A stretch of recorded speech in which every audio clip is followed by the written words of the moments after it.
Yo mga idol, kumusta? Mandrag mga sports, tabi nga pala. Ating pag-usapan, Barangay Nibra, may bagong import. At Jimmy Malonzo, kaya na kailangan na nga ba ng Barangay Nibra? Pero bago ito nga yan, kung bago pa lang sa aking channel, huwag mong kalimutan mag-subscribe at click ang notification bell para like kang updated sa ating latest upload pa natin. So nakakatapos lang ng laban ng Barangay Nibra at Hong Kong Eastern mga idol. Grabing performance nga ay pinikita sa dalawang kupunan, parang championship nga ang laban.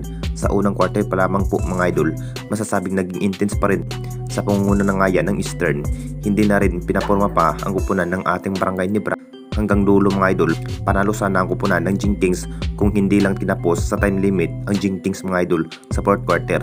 Panalo na rin ang Hong Kong Eastern mga idol sa unang pagharap ng Barangay Nibra, habang itong si Coach Tim mukhang nautakan na rin sa ginawang plano ng Eastern. Ito na nga ba ang naging problema ng ating Barangay Nibra? Kahit may Troy Rosario pa, mukhang mas malalakas pa ang Hong Kong Eastern. May dalawang panalo na rin at isang talo ang Barangay Nibra ngayong Commissioner Cup. Kung sakaling matalo pa man ang Jingtings dito mga idol, posibleng papalitan na nga ba ng bagong import?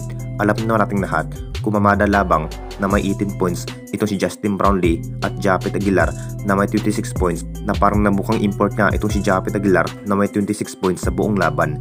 Nahihirapan nga ang Jingtings sa ginawang defense ng Eastern mga idol, particular kay Justin Brownlee. Kung bakit ganito lang ang naging score ng ating best import na si Justin Brownlee, may banta na rin ng SMC kung sakaling matalo man ang kupunan ng Barangay Nibra, hindi na rin magdadalawang isip na papalitan muna ito si Justin Brownlee ng bagong import. Mahina na rin sa naging pwersa ng ating best import na si Justin Brownlee sa ilalim. At dito na naman tayo sa isa pa nating balita, Jimmy Malonzo. Kinakailangan na nga ba ng Barangay Nibra?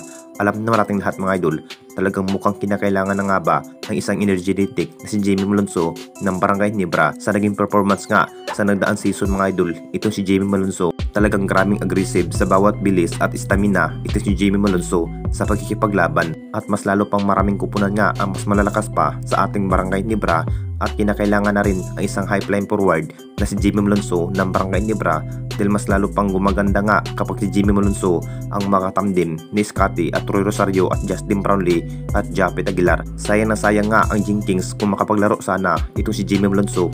Hindi na rin mangyari ng Barangay Nibra na matalo lamang kapag si Jimmy Malonzo ang magkakatiwala itong si Coach Tim sa bawat hustle play. Nakapagdesisyon na rin ang Barangay Nibra na magbabalik muna ito si Jimmy Malonzo bilang player.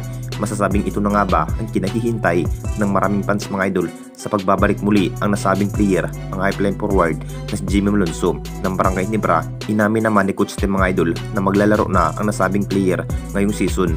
Baka sa susunod na laban ng Jingtings, dito na rin na ma-reactivate itong si Jimmy Malonzo ng Barangay Nibra.